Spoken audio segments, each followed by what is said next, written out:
Bonjour et bienvenue à Vie de foi. Aujourd'hui, nous poursuivons dans notre étude biblique sur le ministère du protocole, l'honneur, la révérence. Et puis nous avons comme invité aujourd'hui Aurélie Tchatchou. Bonjour Aurélie. Bonjour Pasteur Joël. Quelle joie de te recevoir à l'émission. Vraiment, c'est la première fois que tu fais partie de l'émission Vie de foi. Exactement. Oui, on te connaît déjà à partir de l'émission Parole de femmes, Bonjour chez vous.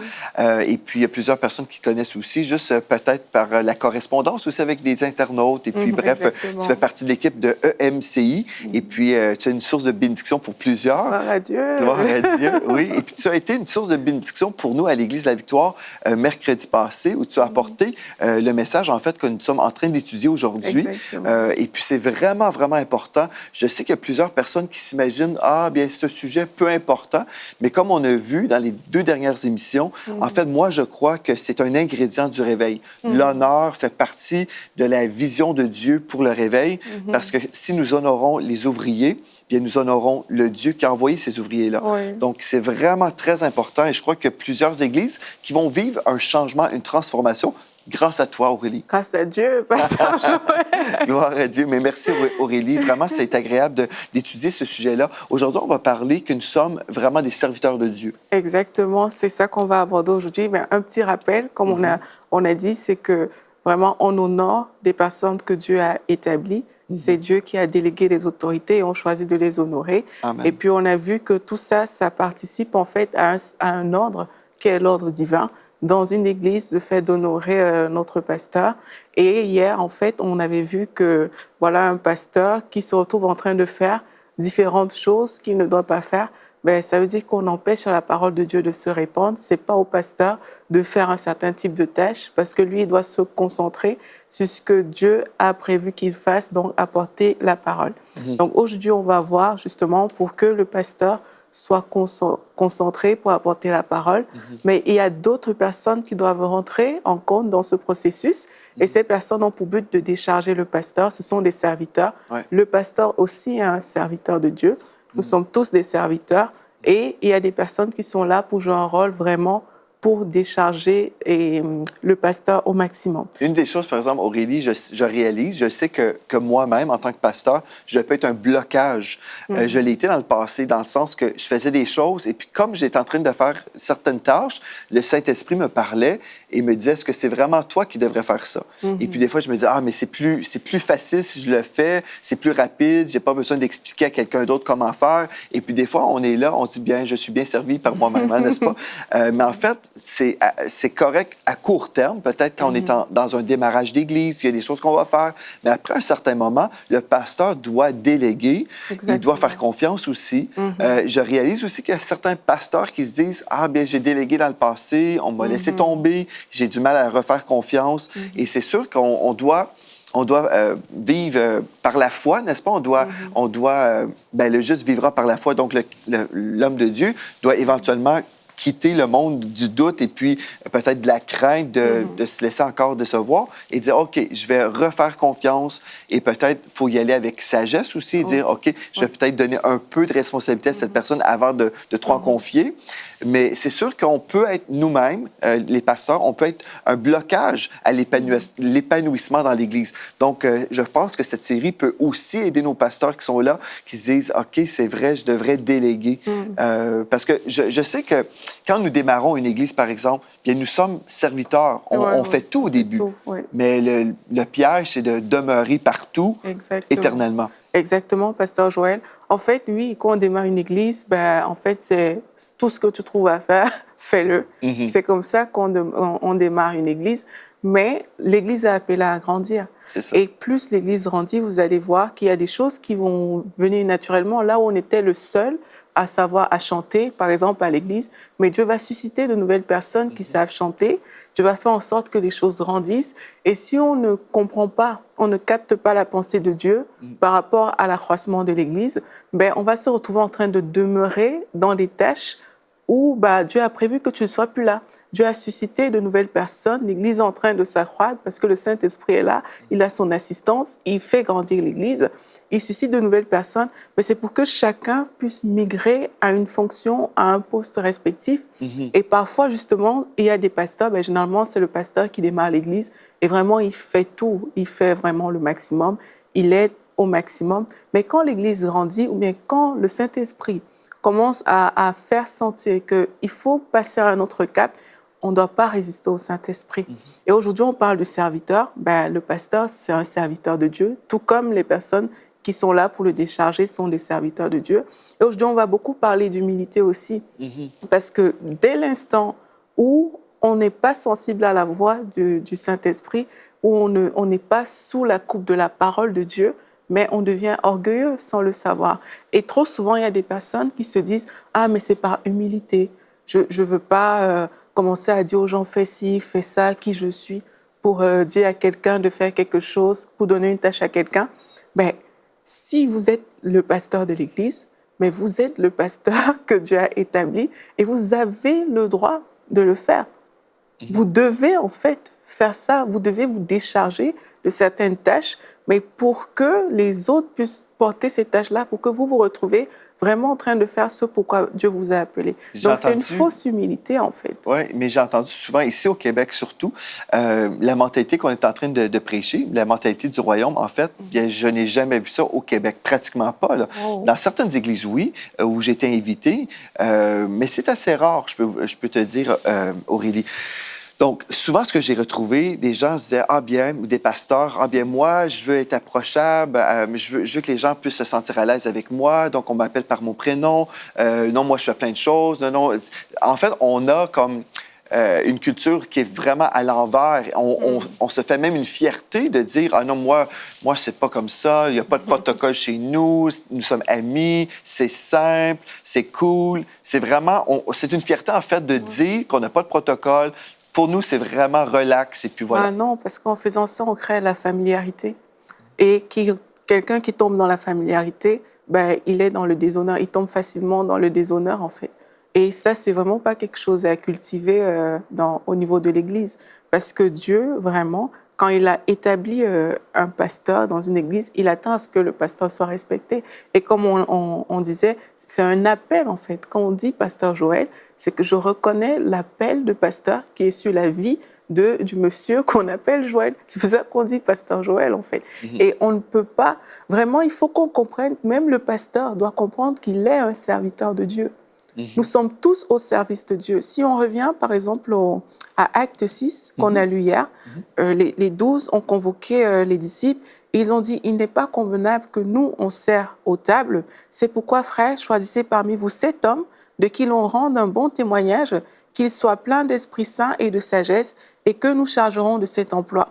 Et nous continuerons à nous appliquer au ministère de la parole. » Et puis, la proposition a plu dans l'Assemblée et il y a eu 7 personnes qui ont été choisis, à qui on a imposé les mains. Mais d'après vous, qu'est-ce que cette personne faisait? En fait, ils étaient en train de servir Dieu. Mais leur service pour Dieu se manifestait par le fait qu'elles étaient appelées à servir aux tables. Et c'était des personnes qui étaient remplies de l'Esprit.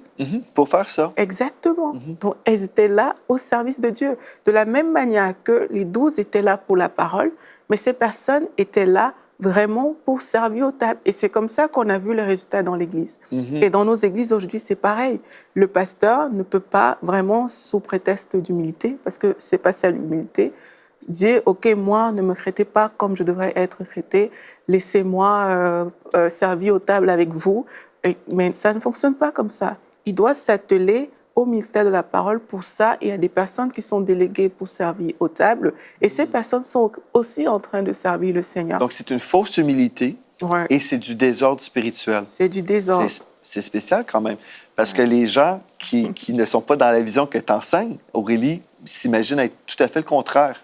Mais c'est du désordre parce que vraiment, moi je trouve vraiment que c'est tellement clair et tellement parlant dans ce verset. Et puis l'une des caractéristiques du serviteur, c'est vraiment l'humilité. Et la Bible nous dit que Dieu résiste aux orgueilleux. Et l'humble, en fait, c'est la personne qui se soumet à la parole de Dieu. C'est la personne qui ne va pas se soumettre à sa culture, à sa propre pensée, à sa propre opinion, mais qui va dire, OK, si c'est ce que Dieu me demande de faire, je choisis de me soumettre. C'est ça, être humble vis-à-vis de Wow. Dieu. C'est puissant, ça, quand même.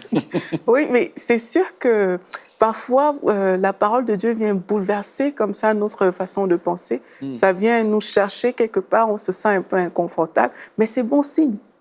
C'est bon signe parce que tout ce qu'on veut faire pour plaire à Dieu, mais c'est excellent en fait pour que le corps de Dieu grandisse, pour que l'Église se développe. Donc que ce soit du côté du pasteur, que les pasteurs ne se sentent pas gênés par rapport à ça, c'est une très bonne chose que Dieu a établie dans l'Église. S'il y a ce verset dans la Bible, mais c'est pas pour rien.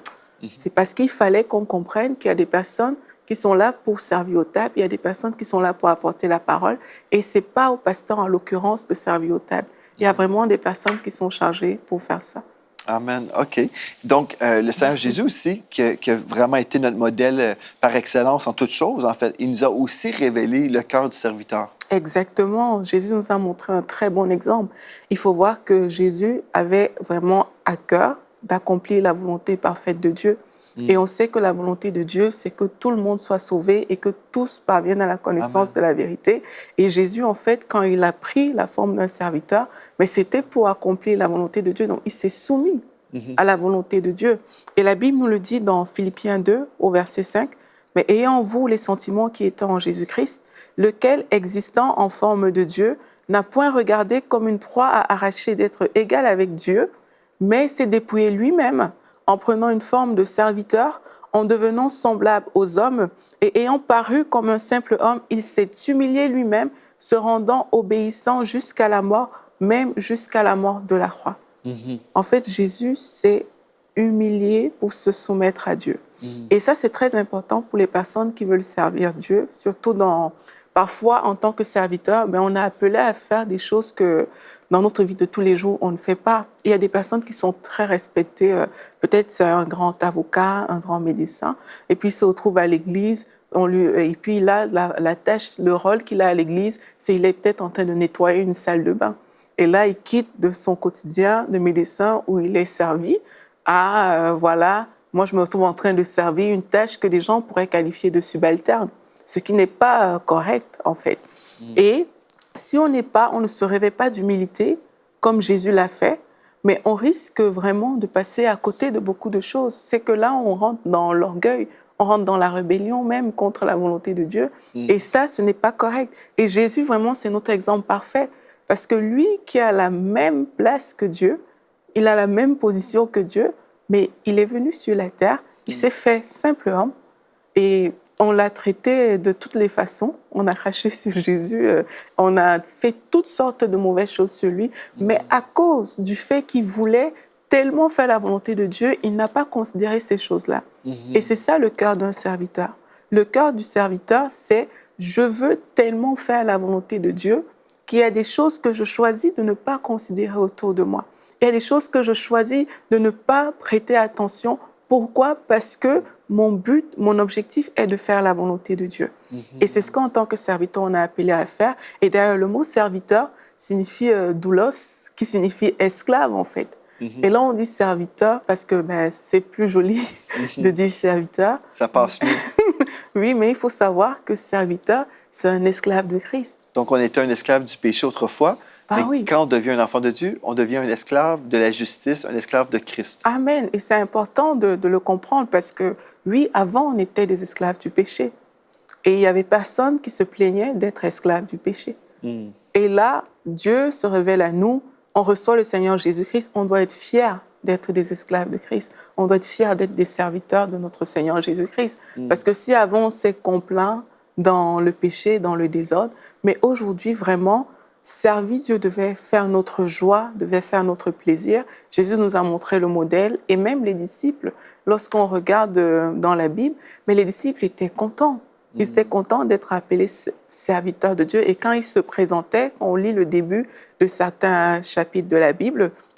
Et là, on voit par exemple Paul, dans Philippiens, Paul et Timothée, serviteurs de Jésus-Christ, à tous les saints. Là, il se présente de prime abord comme un serviteur. Dans Romains, Paul, serviteur de Jésus-Christ.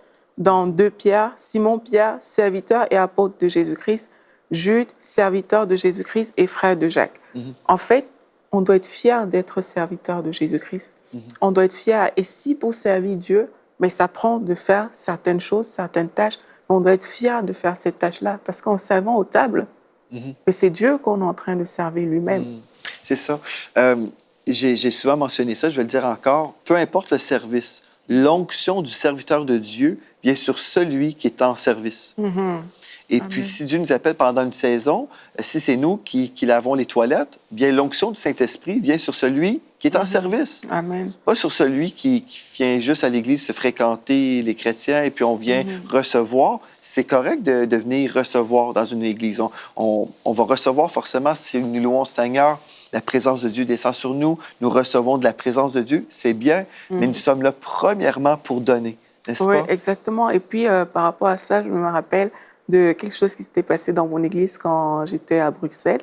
Mais il y avait une jeune sœur, comme ça, elle faisait l'accueil, et puis elle était à la porte. Son rôle, c'était juste d'ouvrir la porte aux personnes qui entraient et de dire bonjour. Et chez nous, on dit bonjour, Majesté. Ça semble parfois... mais quand quelqu'un rentre, on dit bonjour, Majesté. Et elle n'était pas encore baptisée par le Saint-Esprit, du Saint-Esprit, la jeune sœur. Et puis là, elle était en train de se dire... Ah, mais vraiment, moi, je suis ici. On avait fait un appel pour les personnes qui désiraient recevoir le baptême du Saint-Esprit. Et elle se disait, mais moi, je suis à la porte, je ne peux pas bouger. Je suis en train de faire mon service et tout. Et les gens, vraiment, étaient baptisés du Saint-Esprit là, pendant le service. Et elle a commencé à se dire ça. Et là, paf, elle a été baptisée du Saint-Esprit, étant à la porte, en train d'ouvrir la porte, comme elle était en train de faire. Elle a commencé à parler en langue, elle a commencé à le faire. Mais c'est une façon de dire, oui, c'est quand on sert, quand on est à la place que Dieu nous a donnée, mais on bénéficie de tout ce qui se passe, en fait, dans l'Église. Dieu est conscient mais la jeune sœur, elle doit être à la porte.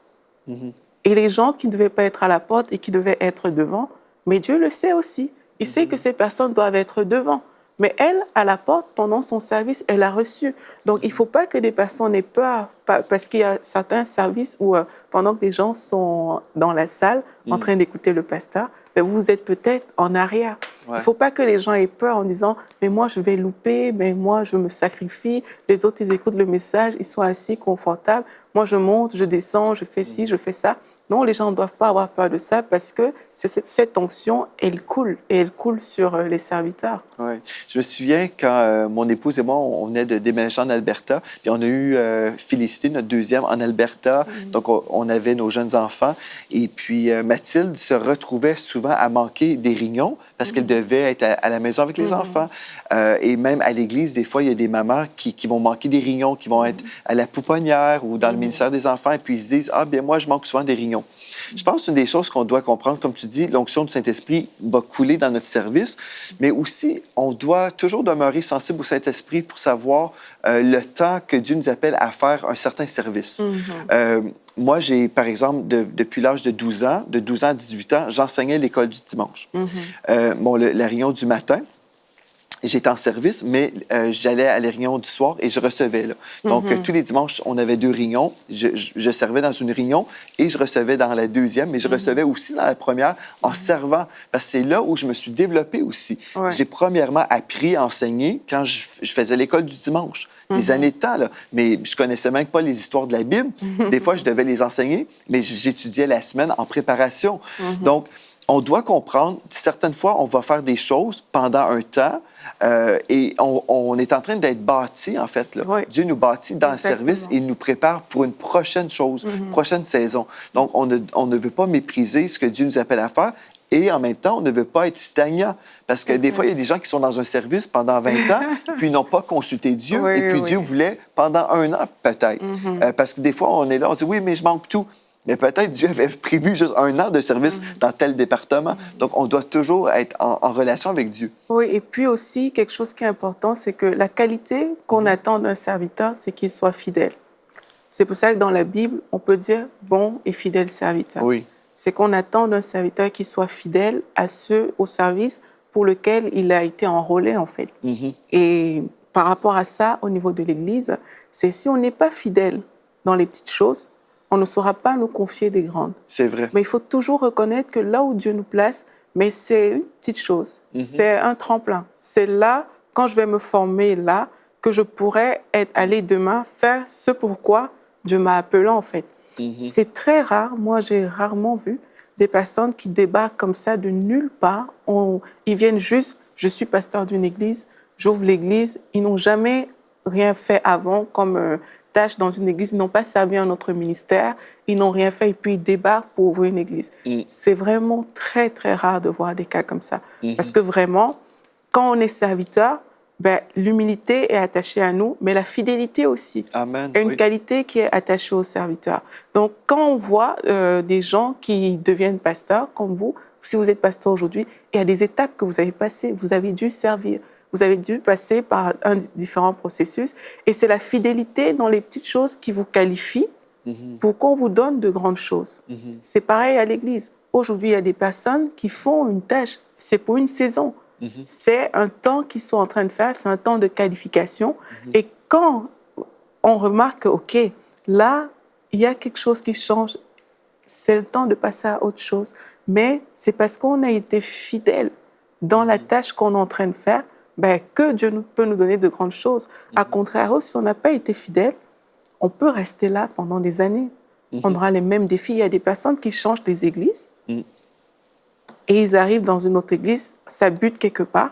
Il faut changer encore d'église, ça bute quelque part. Ça veut dire qu'il y a un problème de service et de fidélité quelque part. Et il y a un problème qui demeure là. Et tant qu'on n'aura pas passé ce cap, tant qu'on n'aura pas été fidèle à cet endroit-là où Dieu nous attend, on ne pourra pas aller plus loin, en fait. C'est vrai. Donc, vraiment, les qualités d'un serviteur, c'est l'humilité. Et moi, j'insiste beaucoup sur l'humilité parce que vraiment, comme on va le voir, il y a des tâches qu'on sera appelé à faire en tant que serviteur de Dieu. Il y a, par exemple, pour des femmes, parfois on peut se retrouver en train d'aider une femme à mettre ses chaussures. Donc là, on se courbe vraiment. Et puis là, tu te dis, bah, si t'es pas humble, c'est comme, ah, mais moi, je me courbe devant quelqu'un pour faire le service.